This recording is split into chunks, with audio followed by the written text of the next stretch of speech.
kalau mau sukses di negeri akhirat dan di dunia sukses, terutama menjalani tahun depan ini, maka cukup memahami Al-Qasas 77 dan menerapkan secara tepat.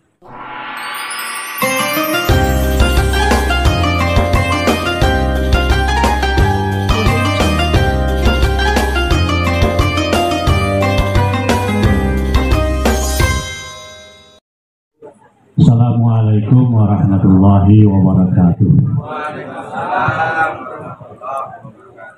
Bismillahirrahmanirrahim. Alhamdulillahi rabbil alamin. Assalatu wassalamu ala asyrafil mursalin Sayyidina Muhammadin wa ala alihi wa sahbihi ajma'in, amma ba'du. Yang sama-sama kita hormati Bapak Rektor beserta Bapak dan Ibu Wakil Rektor dan para pejabat di lingkungan Universitas Pelawar Renang Samarinda. Yang saya hormati para guru besar yang saya kenal, ada dua di sini, alhamdulillah, tapi tentu yang lain juga masih ada tempatnya. Bapak Ibu sekalian, saya malam ini tidak terlalu banyak untuk menyampaikan karena kita sebenarnya sudah kegiatannya sudah sore. Cukup lelah juga. Dan memang saya juga lelah, Pak.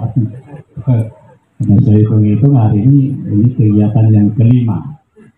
Agak berat juga.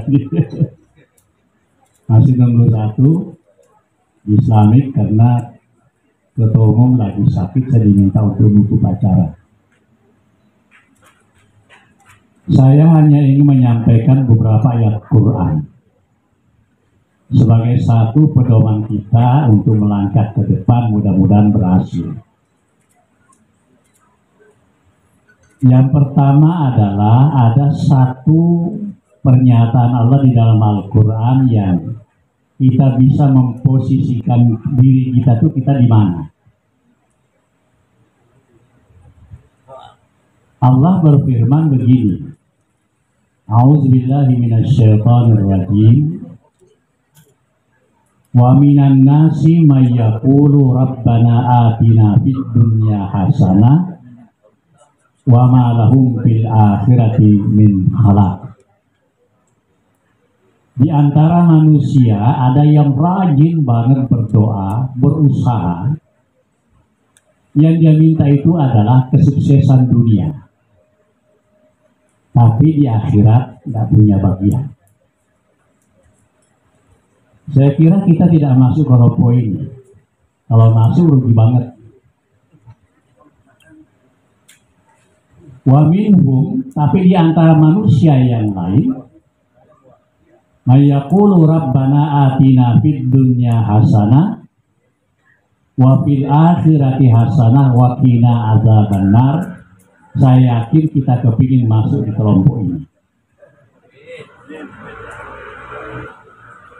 Karena itu harus kita buktikan bahwa kesuksesan adalah milik kita.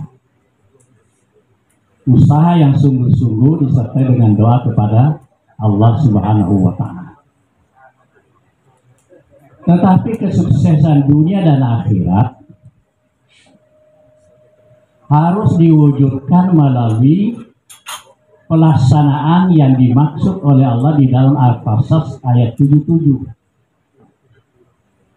Kalau tidak seperti itu, doa tadi yang kelompok kedua tidak bisa juga terwujud. Al-Qasas 77 bunyinya seperti ini. Wabtaghi fima atakallahu daral akhirah. Tuntut bagianmu yang disiapkan oleh Allah di negeri akhirat. Apa yang disiapkan oleh Allah di sana? Berbagai macam kemudahan-kemudahan. Sehingga itu ada fasilitas yang diberikan oleh Allah dalam setiap proses yang begitu panjang di negeri akhirat. Di alam kubur enak. Waktu bangkit enak, pada mahsyar enak, hitungannya enak,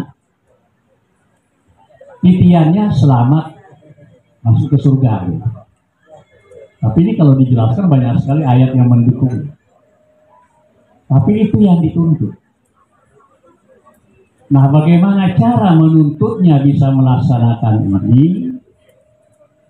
Yang pertama adalah wujudkan tujuan Allah menciptakan diri kita di dunia, sehingga apapun yang kita lakukan, ibadahnya dilaksanakan secara sempurna. Kenapa ibadahnya perlu sempurna? Karena pertama adalah ibadah itu ada yang sifatnya ritual, ada yang sifatnya sosial. Dua-duanya harus kita laksanakan. Yang kedua, ibadah itu fungsinya adalah mensucikan diri kita setiap saat. Setiap saat kita buat kesalahan. Tapi kalau ibadahnya dilakukan terus, maka setiap saat ada penyucian diri. Dan yang bisa kembali kepada Allah adalah yang suci. Ibadahnya harus dibersihkan dari hal-hal yang menjadi rintangannya. Kalau ibadah itu tercemar dengan nilai-nilai kekotoran, maka pasti nggak diterima oleh Allah. Jadi yang pertama, ibadahnya dilaksanakan secara baik, lengkap, dan sempurna. Fungsi ibadah yang lain adalah memelihara kedekatan. Kedekatan spiritual dengan Yang Maha Kuasa.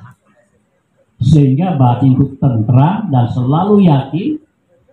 Dan karena hubungan bagus itu, semua pekerjaan-pekerjaan yang sulit tiba-tiba kita rasakan menjadi mudah.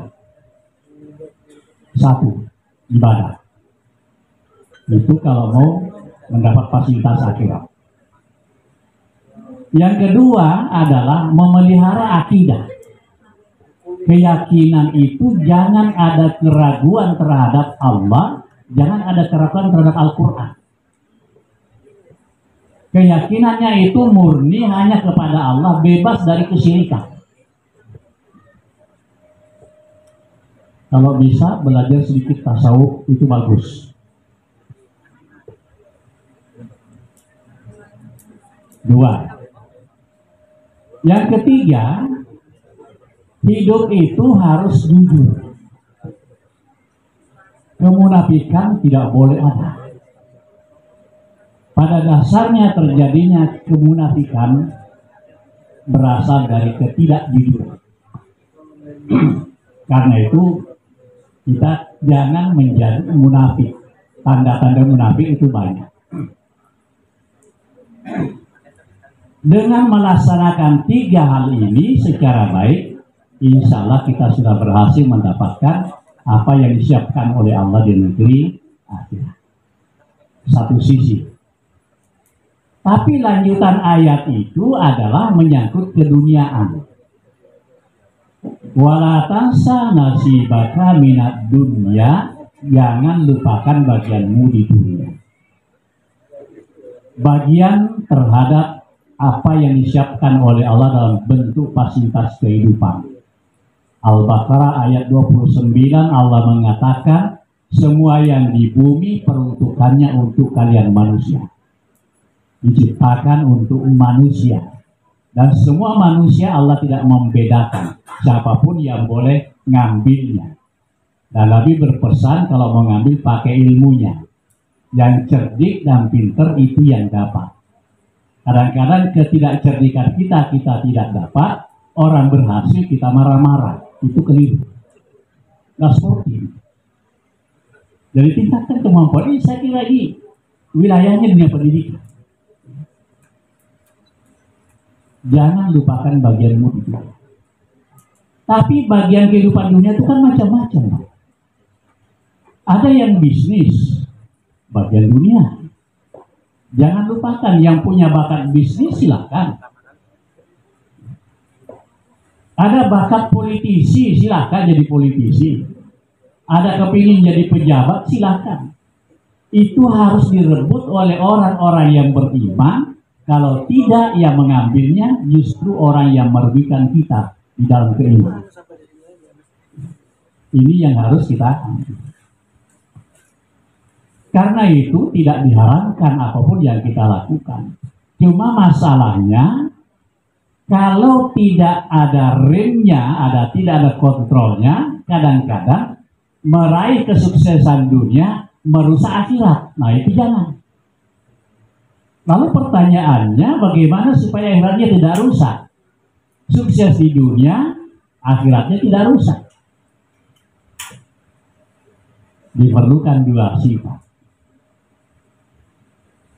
Dua sifat itu adalah pertama wara. Dalam masalah-masalah hak milik dan sebagainya, penghasilan dan sebagainya, wara itu diperlukan. Wara itu jangankan yang haram, yang tidak jelas antara haram dan halalnya dia tidak mau sentuh. Itu namanya wara. Kalau bahasa terjemahnya itu hati-hati.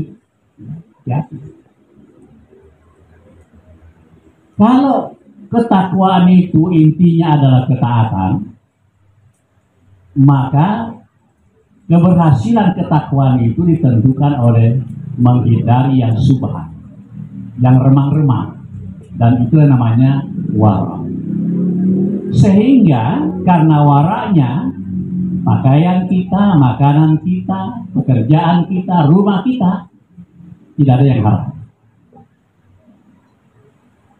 Nah kalau begitu akhirnya tidak rusak. Tapi kalau yang kita miliki banyak haramnya, ada hadis lain mengatakan begini, innallaha thayyibun la yaqbalu illa thayyiban. Allah itu baik dan tidak mau menerima yang tidak baik. Nabi pernah cerita ada orang yang begitu khusyuknya berdoa, musafir, rambutnya kusut, bajunya kumal, tapi Nabi mengatakan wa mat'amu haramun wa masrabuhu haramun wa malbasuhu haramun. Pakaiannya, makanannya, minumannya dari yang haram. Anna yustajabalah, bagaimana mungkin diterima? Jadi silakan sukses di dunia, tapi pertama ada sifat wara. Yang kedua, harus ada sifat yang namanya zuhud. Kadang orang salah memahami zuhud itu meninggalkan dunia. Tidak.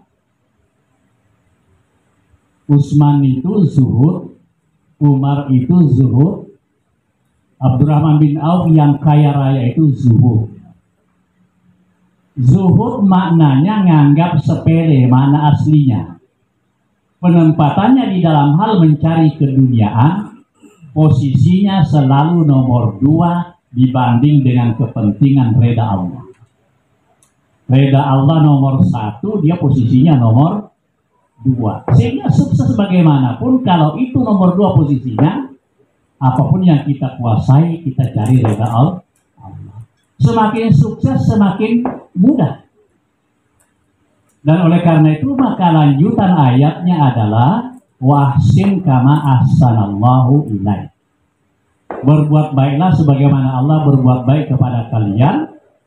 Allah berbuat baik kepada setiap hambanya itu berbeda-beda. Allah berbuat baik dengan ngasih kekuasaan. Allah berbuat baik dengan ngasih kekayaan. Allah berbuat baik dengan ngasih wibawa.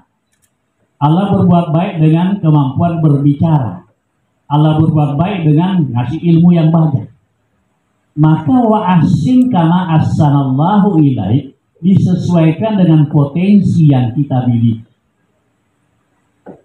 Gimana penjabarannya? Penjabarannya adalah penguasa yang baik adalah penerapan aturannya yang berdasarkan keadilan. Sehingga ada ucapan Nabi yang mengatakan Al-Imamul Adil, pemimpin pertama yang tertinggi yang adil itu doanya makbul. Jadi kalau dia sudah punya jabatan, punya kewenangan, maka kewenangannya, keputusannya atas dasar keadilan. Itu penguasa.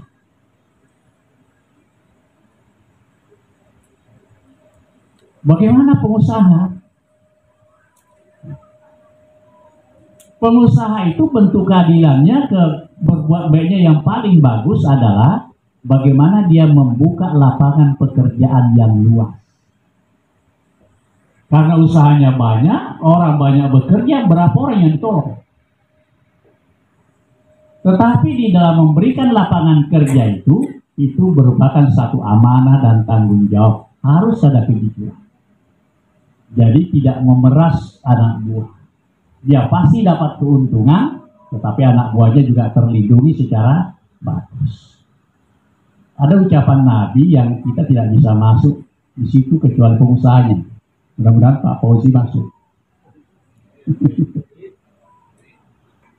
Pengusaha yang jujur dan bertanggung jawab nanti di akhirat dibangkitkan bersama para nabi dan syuhada. Cuma godaannya jadi pengusaha itu banyak banget juga. Ya selama ada waraknya dan zuhudnya itu insya Allah sempurna.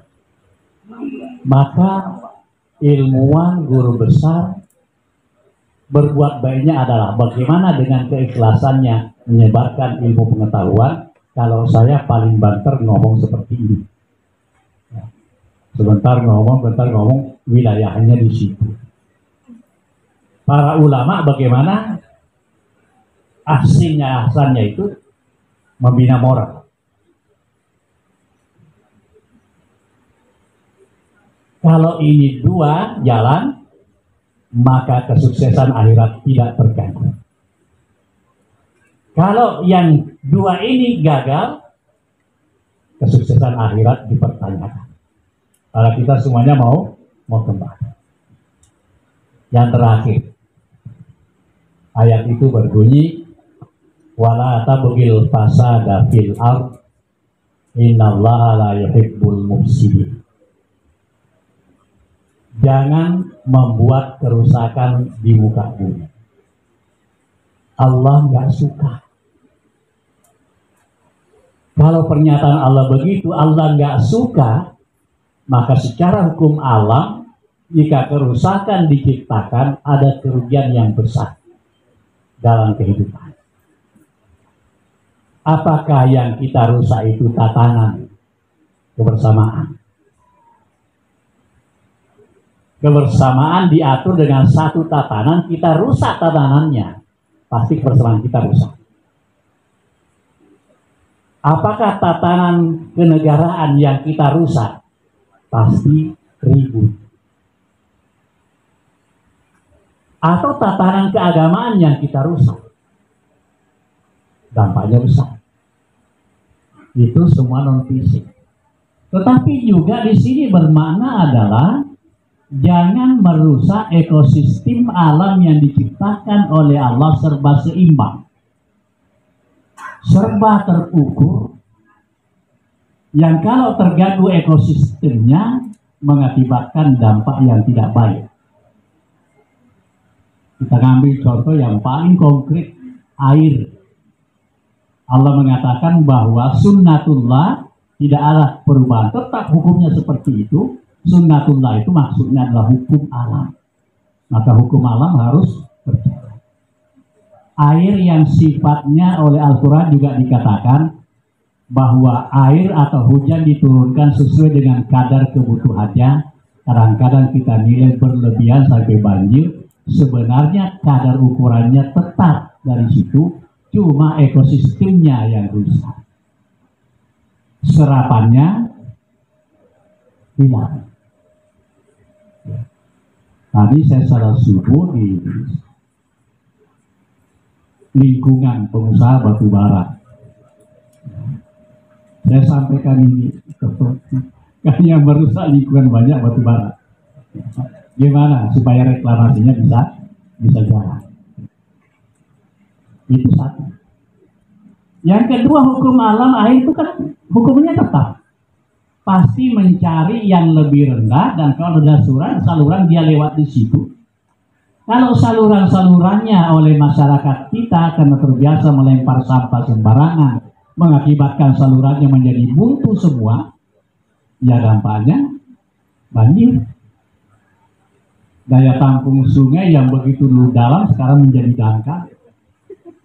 Saya terus terang melihat yang dilakukan Pak Wali Kota sekarang perlu kita dukung. Pembersihan sungai, parit-parit dan sebagainya minimal mengurangi dampak curah hujan yang tinggi.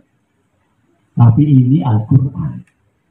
Al-Quran menjadi pedoman hidup kita yang keistimewaan Al-Quran itu mengurus masalah dunia dan akhirat dan juga banyak ilmu pengetahuan di dalamnya yang sangat sampai sekarang saya sendiri misalnya belum paham, Pak. Ada ayat Al-Quran yang berbunyi begini setelah berbicara tentang manusia, bicara tentang tumbuh-tumbuhan tanaman pada tanah yang sama tapi berbeda-beda, lanjutkan bahwa dalam perut bumi terdapat sungai-sungai yang berwarna putih, hitam, dan merah. Nggak pernah lihat, cuma saya ngira-ngira aja. Kira-kira sungai yang berwarna merah itu apa bukan lahar? Yang putih itu apa bukan oksid? Yang hitam jelas.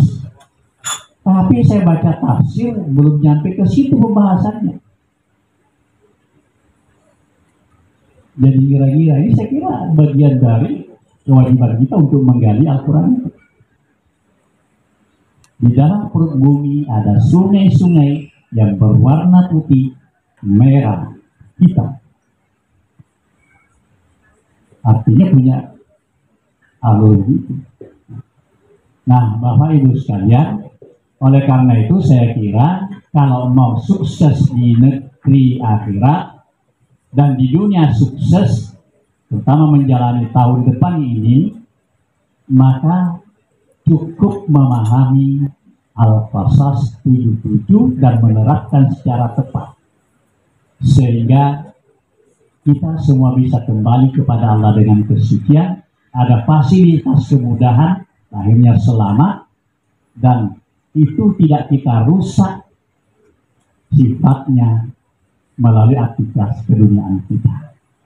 Mudah-mudahan bermanfaat Bapak Ibu sekalian. Saya mohon maaf tidak terlalu panjang, tetapi saya kira kalau terlalu panjang serapan otak kita juga terlalu gak kuat. Terutama yang menyampaikan gak kuat juga otaknya. Mohon maaf atas segala kekurangannya. Allahul muwaffiq wal hadi ila siratal mustaqim. Assalamualaikum warahmatullahi wabarakatuh.